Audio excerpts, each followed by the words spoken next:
આપણે આ બટેકા લેવાના છે, બટેકાને આપણે ઝીણું શીણ કરવાનું છે અને તાજા બટેકાનું શીણ બનાવવાનું છે અને એનો આપણે સેવડો બનાવવાનો છે. તો સેવડો બનાવવા માટે આપણે આને સોલી લેવા પડશે. પહેલાં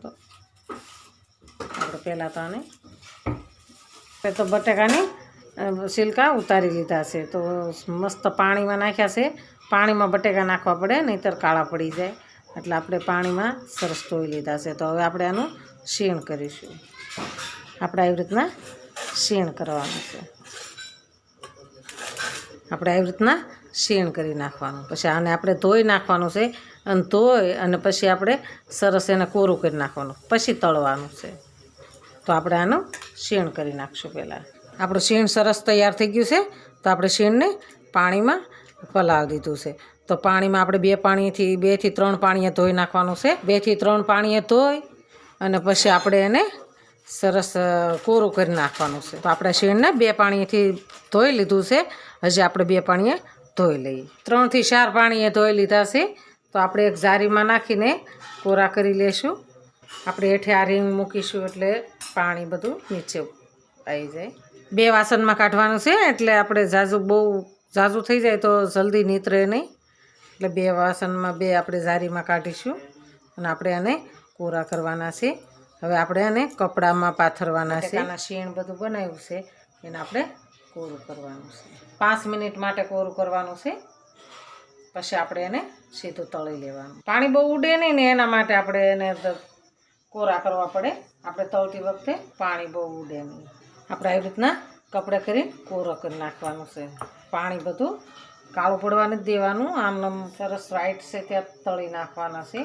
તો આપણે ગેસને ચાલુ કરીશું। આપણે હવે તેલ આવી ગયું છે તો આપણે એની અંદર બટેકાનું शीण નાખીશું। આવી રીતના આપણે शीण અંદર એડ કરવાનું છે। એકદમ સરસ આપણું છૂટું છૂટું પડી ગયું છે તો આપણે એને સરસ તળાવવા દેવાનું છે। થોડું થોડું જ નાખવાનું છે એટલે જલ્દી થઈ જાય અને સારું એકદમ કુરકુરું થાય। આપણો તાજો સેવડો બનાવવાનો છે। જો ખખડવા મળ્યો, એકદમ મસ્ત થઈ ગયો છે। તો થોડી વાર હજી રહેવા દેવાનો છે, થોડોક એનો કલર ચેન્જ થવા દેવાનો છે। કડક તો થઈ ગયો છે આપણો સેવડો, થોડી વાર રહેવા દેવાનો છે। આપણા જારીની અંદર કાઢી લઈશું, તેલ આપણું બધું નીતરી જાય। આપણે બટેકાનું शीण તળાઈ ગયું છે તો આપણે હવે શેંગદાણા તળીશું। તમે કામ પતાવી દીધું બધે? પતાવી દીધું? હું કાલ તમને સવાર પૈસા આપીશું। આની અંદર એડ કરી દઈશું। હવે આપણે મીઠું લીંબુ તળી નાખીશું। 1 ચમચી આપણે સિંધો મીઠું નાખ્યું છે। 1 ચમચી આપણે સિંધો મીઠું લઈશું। આપણે એની અંદર 1 ચમચી આપણે બુરું ખાંડ નાખીશું। આપણે અડધી ચમચી ધાણા જીરું નાખીશું। આપણે 1 ચમચી લાલ મરચું નાખીશું। આપણે એને સરસ મિક્સ કરી દેવાનું।